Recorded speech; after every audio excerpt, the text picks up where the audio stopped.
प्रस्तुत पतंजलि च्यवनप्राश, बेशकीमती जड़ी बूटियों से बना विश्व का सर्वश्रेष्ठ च्यवनप्राश।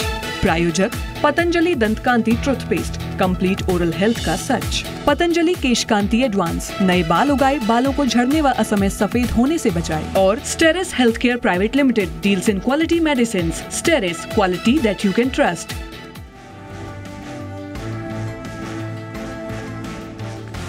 निचले स्तरों से अच्छी रिकवरी के साथ बंद हुए बाजार। सेंसेक्स 150 अंकों से ज्यादा उछला तो निफ्टी 64 अंक चढ़ा। बैंक और एफएमसीजी शेयरों से बाजार को मिला सपोर्ट।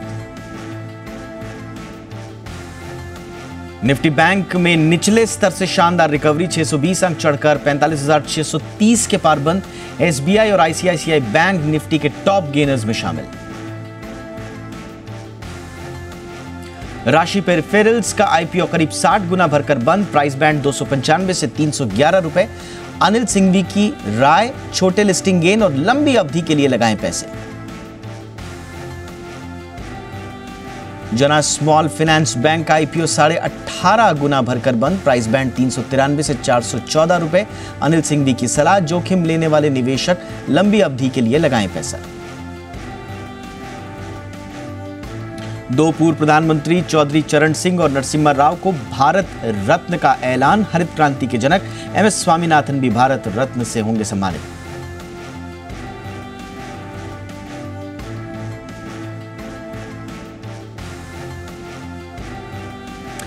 नमस्कार, बाजार अगले हफ्ते में आपका स्वागत है। इस शो में शुक्रवार के बाजार का पूरा एक्शन, साथ ही साथ सोमवार के लिए स्ट्रैटेजी और शेयरों में कमाई के शानदार मौके हम बताते हैं। अगर शेयरों से जुड़ी कोई भी सवाल आपके पास है तो प्लीज़ हमें कॉल कीजिए। हमारा फ़ोन नंबर नोट कीजिए 022-2300-1634। और इसके अलावा एक और नंबर जिस पर आप कॉल कर सकते हैं वो है दूसरा नंबर 022-2300-1635। आप हमें फेसबुक पर भी संपर्क कर सकते हैं @ZBusinessOnline, और एक्स यानी कि ट्विटर पर हैं तो हमारा हैंडल है @ZBusiness। अपने सवाल हमें भेजिए, बस आपको हैशटैग इस्तेमाल करना है, #बाजार आज और कल। और मेरे साथ सोमवार के लिए आपकी तैयारी कराने के लिए जी बिजनेस के मैनेजिंग डायरेक्टर अनिल सिंघवी हैं। इसके अलावा मेरे साथ एक और खास मेहमान हैं, मार्केट एक्सपर्ट सुदीप बंदोपाध्याय जी। सुदीप जी, बहुत बहुत स्वागत है। सुदीप जी के पास चलें, उससे पहले देख लेते हैं शुक्रवार के बाजार में कुल मिलाकर कैसा रहा कारोबार। तो देखिए, कारोबारी हफ्ते के आखिरी दिन बाजार में तगड़ा एक्शन देखने को मिला। बाजार के प्रमुख इंडेक्स सुस्त शुरुआत के बाद टूटे, लेकिन अंत में बढ़त बाजार जो है वो बढ़त के साथ बंद हुए। सेंसेक्स 167 अंक चढ़कर 71,595 के स्तर पर क्लोज हुआ। वहीं निफ्टी 64 अंक चढ़कर 21,782 के स्तर पर पहुंचा, जबकि बैंक निफ्टी 622 अंक उछलकर बंद हुआ। बाजार को बैंकिंग सेक्टर का जोश मिला, साथ ही साथ एफएमसीजी और फाइनेंशियल सेक्टर से भी खरीदारी हुई, जबकि ऑटो और मेटल सेक्टर में बिकवाली हुई।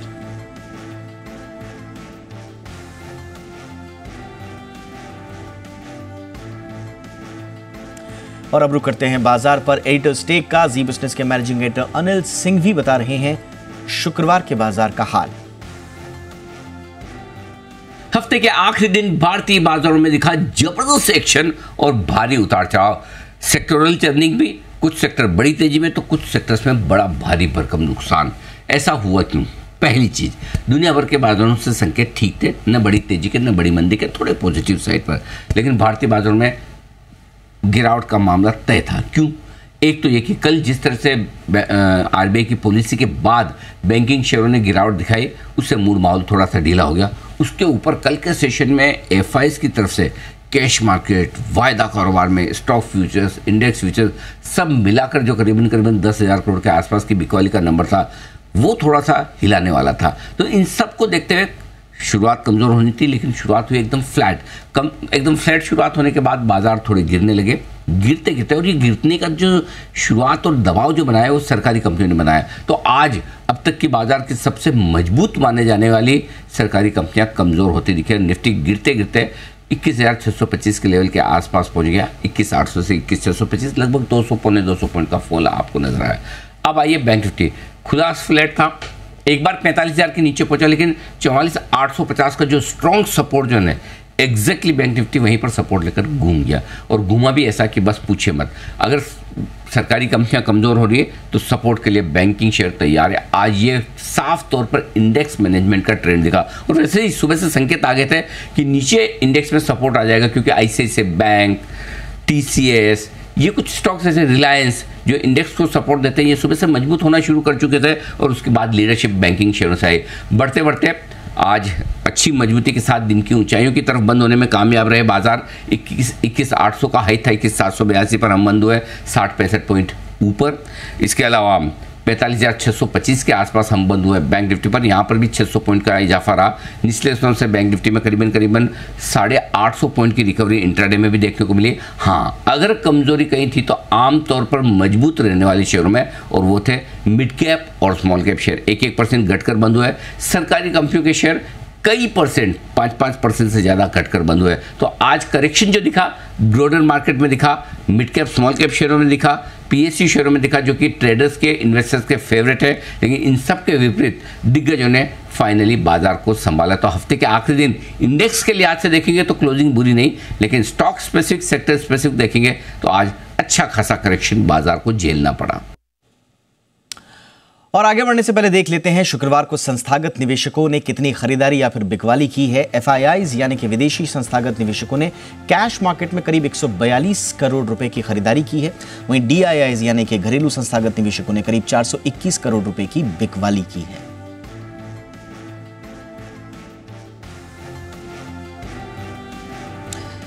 और अब रुक करते हैं हमारे खास मेहमान का। मार्केट एक्सपर्ट सुदीप बंदोपाध्याय जी हमारे साथ जुड़ चुके हैं। एक बार फिर स्वागत है सुदीप जी। सर, वर्तमान स्थिति क्या लग रही है मार्केट की, और दशा दिशा क्या है? स्थिति तो अच्छी है। देखिए, fundamentally nothing has changed Indian market में। जो मैक्रो फैक्टर्स हैं बहुत स्ट्रांग है। ग्लोबल जो हेडविंड्स थे, ग्लोबल जो जियोपॉलिटिकल इश्यूज थे, वहां पे बहुत कुछ सुधार नहीं आया है। पर सबसे बड़ी बात यहाँ पे ये है कि ऑयल प्राइसेस जो कि इंडिया के लिए एक बहुत बड़ा फैक्टर होता है, क्योंकि इंडिया में सिग्निफिकेंट ऑयल इंपोर्ट होता है। तो ऑयल प्राइसेस $80 पर बैरल ब्रेंट के नीचे और इसके आसपास घूम रहा है। ये बहुत ही पॉजिटिव है इंडियन मार्केट्स के लिए। तो फिस्कल जो पोजीशन इंडिया का है, इससे स्ट्रेंथन होता है, कोई गड़बड़ नहीं होता है। तो हम लोग को लगता है कि इंडियन मार्केट्स में पॉजिटिव मूड बरकरार रहेगा। वोलेटिलिटी जरूर थोड़ा रहेगा, और जैसे अभी इलेक्शन के सीजन, इलेक्शन की तरफ हम लोग बढ़ रहे हैं, थोड़ा बहुत वोलेटिलिटी जरूर देखने को मिलेगा। इसके अलावा बहुत सारे शॉर्ट टर्म इन्वेस्टर्स हैं जिनको कि FIIs की मैं जिक्र कर रहा हूं, जिनको कि चाइना रिलेटिवली अंडरवैल्यूड दिख रहा है, तो चाइना में शायद थोड़ा बहुत बेटिंग कर रहे हैं और इंडिया से थोड़ा पैसा निकाल रहे हैं। पर लॉन्ग टर्म या स्ट्रेटेजिक इन्वेस्टर्स जो है, उनका नजर अभी भी इंडिया पे टिका हुआ है, और वो इंडिया में पैसा लाते रहेंगे। Temporary fluctuation, temporary FIIs outflow, ये सब देखने को मिलेगा। पर अगर हम 3 से 6 महीने का एक व्यू ले, तो वहां पे हम लोगों को FII इनफ्लो भी पॉजिटिव लग रहा है, FII फ्लोज भी बहुत पॉजिटिव लग रहा है। डोमेस्टिक जो SIP के जरिए मार्केट में पैसा आ रहा है, वो भी तगड़ा है। तो ओवरऑल मार्केट में positive bias medium to long term में बरकरार रहेगा। शॉर्ट टर्म में वोलेटिलिटी देखने को मिल सकता है। रिजल्ट सीजन खत्म हो रहा है, results bye and large in line है। जो क्रेडिट पॉलिसी है वो ठीक ठाक था, मार्केट को पसंद नहीं आया, थोड़ा बहुत गिरावट आया था, फिर वापस रिकवर हो रहा है। तो ये सब मिला के मैं यही कहूंगा कि कोई स्थिति चेंज नहीं हुई है, पॉजिटिव बायस बरकरार रखना चाहिए। राइट सर, तो ये है बाजार की मौजूदा स्थिति पर सर की राय। अब जरा कुछ कॉलर्स हमारे साथ जुड़ रहे हैं लाइव, उनके सवाल भी ले लेते हैं। नितिन जी इस वक्त हमारे साथ मध्य प्रदेश से जुड़ रहे हैं। नितिन जी बहुत बहुत स्वागत, पूछिए सर अपना सवाल। नमस्कार जी नमस्कार सर, मैंने ली है कोल इंडिया। कोल इंडिया हाँ सर, 420 पे लिए हैं जी। और सर मैंने लिए है ट्रिजेंट टेक्नोलॉजी। ट्रिजेंट टेक्नोलॉजी, ओके ओके जी। कोल इंडिया किस भाव पर लिया आपने? सर मैंने 420 पे लिए हैं। 420। और ट्रिजेंट? सर मैंने आज लिए ट्रिजेंट जी। सर मैंने आज ही लिया है, मौजूदा भाव पर लिया आपने, ओके ठीक है। ठीक है सुदीप सर, क्या करना चाहिए कोल और ट्रिजेंट टेक्नोलॉजीज पर? एक एक करके मैं बताता हूं। देखिए दीपक जी, कोल इंडिया बहुत ही बेहतरीन कंपनी है, और एक टाइम पे था कि सब लोग कोल इंडिया से निकल रहे थे क्योंकि ओल्ड एनर्जी था, नया एनर्जी की तरफ रुझान था सबका। पर आज के दिन में वो प्रूफ हो गया है कि जो ग्रीन एनर्जी की हम बात कर रहे हैं वो ट्रांजिशन होने में 10 साल 20 साल शायद लगेगा, और तब तक कोल इंडिया और कोल इंडिया का कोल का डिमांड बरकरार रहेगा। और जैसे इंडिया में हम लोग जानते हैं कि एनर्जी कंजम्पशन बढ़ रहा है, गांव-गांव तक हर गांव में इलेक्ट्रिसिटी पहुंच गया है, तो इलेक्ट्रिसिटी का डिमांड कंटिन्यूअसली बढ़ रहा है और इसके चलते कोल इंडिया कोल का डिमांड भी बढ़ रहा है। दूसरी बात यहाँ पे यह है, कोल इंडिया का एफिशिएंसी थोड़ा ठीक नहीं था, वो एफिशिएंसी भी बहुत अच्छा हो गया है। और ये सब नज़र में रखते हुए ये साफ हो रहा है कि कोल इंडिया का जो प्रोडक्ट, कोल इंडिया का जो परफॉर्मेंस वो कंटिन्यूअसली इंप्रूव हो रहा है और होगा भी। और वैल्यूएशन के लिहाज से अगर देखें तो कोल इंडिया हम लोग को लगता है अभी भी अट्रैक्टिव है, अच्छा खासा डिविडेंड पेमेंट करता है, तो निवेश करने के लिए अच्छा शेयर अभी भी है, तो यहाँ पे बेझिझक निवेशित रह सकते हैं। दूसरा जो ट्राइजन जो लिया है इन्होंने, ये जो सॉफ्टवेयर टेक्नोलॉजी सेक्टर में काम करते हैं और इनका जो मल्टीलैटरल एजेंसीज हैं, जैसे वर्ल्ड बैंक है, एशियन डेवलपमेंट बैंक है, अफ्रीकन डेवलपमेंट बैंक है, ऐसे मल्टीलैटरल एजेंसीज के साथ बहुत काम करते हैं ये ट्राइजन टेक्नोलॉजीज। और आज के दिन में इनका जो प्रोडक्ट है, जो सर्विस का डिमांड भी अच्छा खासा है, तो अगर आप लंबी अवधि के लिए सोच के आपने लिया है तो निवेशित रहिए, कोई दिक्कत नहीं है। और ये है नितिन जी के लिए राय। अब उत्तर प्रदेश से अमित जी हमारे साथ जुड़ रहे हैं, बहुत बहुत स्वागत है, पूछिए सर अपना सवाल। सुदीप जी। हाँ, नमस्कार सर। सर मेरा जो क्वेश्चन है सर वो स्टोव क्राफ्ट लिमिटेड को लेकर के है। सर मैं इसमें 2 साल से फंसा हुआ हूँ। इसमें मैंने 670 रुपए पर शेयर के हिसाब से खरीदा था 400 शेयर, जो कि मैं काफी लॉस में चल रहा हूँ। मेरे को क्या करना चाहिए, होल्ड करना चाहिए या मैं सेल कर दूं सर? ठीक है जी। और स्टोव क्राफ्ट 670 के लेवल पर इनकी खरीदारी है सर। सुदीप सर क्या सलाह देंगे आप? देखिए, वैसे कंपनी में तो खास कोई दिक्कत नहीं है, पर आपने बिल्कुल ऊपर भाव में ले लिया है और मैं अगर आप उस भाव का इंतजार कर रहे हैं, क्या उस भाव के ऊपर जाने का इंतजार कर रहे हैं, तो मैं आपको यही सलाह दूंगा कि आप उसका इंतजार मत करिए, आप लॉस बुक कर लीजिए, दूसरे किसी शेयर में, दूसरे किसी क्षेत्र में निवेश कीजिए। फंडामेंटली ये compete करते हैं टीटीके प्रेस्टीज जैसे कंपनी के साथ, हॉकिंस, टीटीके प्रेस्टीज ऐसे कंपनीज के साथ compete करते हैं। मार्केट में अच्छा खासा डिमांड है, अच्छा खासा परफॉर्मेंस है, पर वैल्यूएशन क्योंकि आपने बहुत ऊपर लिया है, इसीलिए मेरा सलाह यह है कि इस पे एग्जिट करके दूसरे किसी क्षेत्र में निवेश करें। ठीक है, तो ये है राय सुदीप सर की स्टोव क्राफ्ट पर। रवि कुमार भटिंडा से हमारे साथ जुड़ रहे हैं। रवि जी बहुत बहुत स्वागत, पूछिए सुदीप सर से अपना सवाल। सर मैंने एनएचपीसी के बारे में पूछना है और आईओबी के बारे में। एनएचपीसी और आईओबी क्या किस भाव पर खरीदारी है आपकी? सर एनएचपीसी 100 पर और आईओबी 60 पर। आईओबी 60 पर और एनएचपीसी 100 पर, क्या सलाह देना चाहेंगे सर सुदीप सर? देखिए, एनएचपीसी अच्छा कंपनी है, जैसे हम जानते हैं हाइड्रो पावर में दिग्गज कंपनी है और मैं पहले भी जिक्र कर रहा था, इंडिया में पावर का डिमांड बहुत बढ़ रहा है और इसी के कारण सारे पावर कंपनीज में एक पॉजिटिव मोमेंटम जारी है, बरकरार है और ये मोमेंटम चलता रहेगा अगला 5-10 साल। और एक चीज़ यहाँ पे बहुत ज़रूरी समझना है कि पहले पावर सेक्टर में बहुत सारे इनएफिशिएंसीज थे, ट्रांसमिशन लॉसेस था, जो इनके जो पावर के पेमेंट्स में बहुत दिक्कत होता था स्टेट इलेक्ट्रिसिटी बोर्ड से, वो इश्यूज बहुत हद तक सॉल्व हो गया है। इसीलिए एक स्मूथ स्ट्रक्चर्ड वे में power companies, power distribution companies, entire power sector function कर पा रहा है। इसीलिए सारे पावर सेक्टर्स के कंपनीज में इन्वेस्टर्स का अभी पॉजिटिव मूड है और एनएचपीसी के लिए भी मैं ये कहूँगा कि आप इस पे निवेशित रहिए। ये कहा जा रहा है कि एनएचपीसी को शायद ग्रीन एनर्जी कंपनी माना जाएगा और ये इसका जो डिमांड है, इसका परफॉर्मेंस है, इसका एक्सपेंशन है, ये सब चलता रहेगा, तो आप इसमें निवेशित रहिए। दूसरा, आपने पब्लिक सेक्टर का बैंक में खरीदारी की है, आईओबी। हमारा मानना ये है कि बीएफएसआई का थोड़ा बहुत इंटरिम में थोड़ा बहुत दिक्कत, थोड़ा बहुत एसेट क्वालिटी में प्रॉब्लम आता है, पर अगर आपने लंबी अवधि के लिए लिया है तो कोई दिक्कत नहीं है, आप निवेशित रहिए। क्योंकि वैल्यूएशन के लिहाज से अगर आप कंपेयर करें प्राइवेट सेक्टर बैंक्स के साथ, बहुत ही अट्रैक्टिव लेवल पे अभी भी आईओबी अवेलेबल है, तो कोई प्रॉब्लम नहीं है, आप 1 साल प्लस का नजरिया से निवेशित रहिए। ऑलराइट सर, तो ये है रवि जी के लिए एनएचपीसी और आईओबी पर सलाह। चंद्रशेखर जी हमारे साथ जुड़ चुके हैं। चंद्रशेखर जी बहुत बहुत स्वागत है, पूछिए सर सुदीप जी से अपना सवाल। मेरे पास L&T के 24 शेयर हैं, मैं 2883 के भाव से खरीदा था।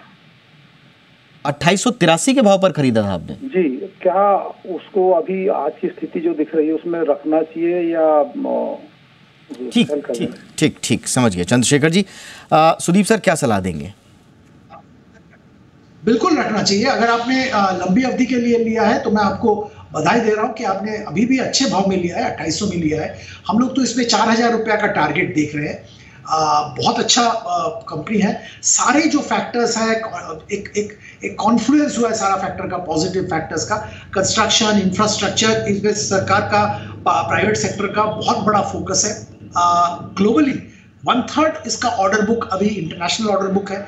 इसका पुराने ऑर्डर्स जहाँ पे लो मार्जिन थे वो खत्म हो रहे हैं, नए हाई मार्जिन ऑर्डर्स आ रहे हैं, तो मार्जिन प्रोफाइल भी चेंज हो रहा है। अनरिलेटेड जो एसेट्स है वहाँ से एग्जिट कर लिया है, वर्किंग कैपिटल एफिशिएंसी बढ़ गया है। तो इस सारे फैक्टर्स नजर में रखते हुए यहाँ पे तो हम लोग खरीदारी की सलाह दे रहे हैं निवेशक को। पर आपने अगर बहुत शॉर्ट टर्म के लिए लिया है तो शायद प्रॉफिट बुक करके निकल सकते हैं, कि ऐसा नहीं है कि कल सुबह आपको बहुत बड़ा एप्रिसिएशन मिलेगा। अगर आपका नजरिया बिल्कुल शॉर्ट टर्म का है तो प्रॉफिट बुक कर लीजिए। 2800 में लिया है, 3300 प्लस प्राइस है, आप प्रॉफिट बुक कर सकते हैं। पर आपका नजरिया 6 महीना प्लस का भी अगर है तो निवेशित रहिए। ठीक है, तो लंबे अवधि का अगर नजरिया है तो निवेशित रहिए। सुदीप सर ने जैसे बताया कि वो देख रहे हैं कि 4000 के आसपास का अपसाइड मूव इस स्टॉक में अभी गुंजाइश बाकी है, और शॉर्ट टर्म का अगर नजरिया है तो आप प्रॉफिट बुक करके निकल सकते हैं, क्योंकि आपकी एंट्री है बढ़िया लेवल्स पर। एक छोटे से ब्रेक के लिए रुकते हैं आप, और ब्रेक के उस पार मोतीलाल ओसवाल की शिवांगी सारदा हमारे साथ होंगी। जानेंगे सोमवार के लिए ऑप्शन कॉल्स शिवांगी जी से। बने रहिए जी बिजनेस के साथ।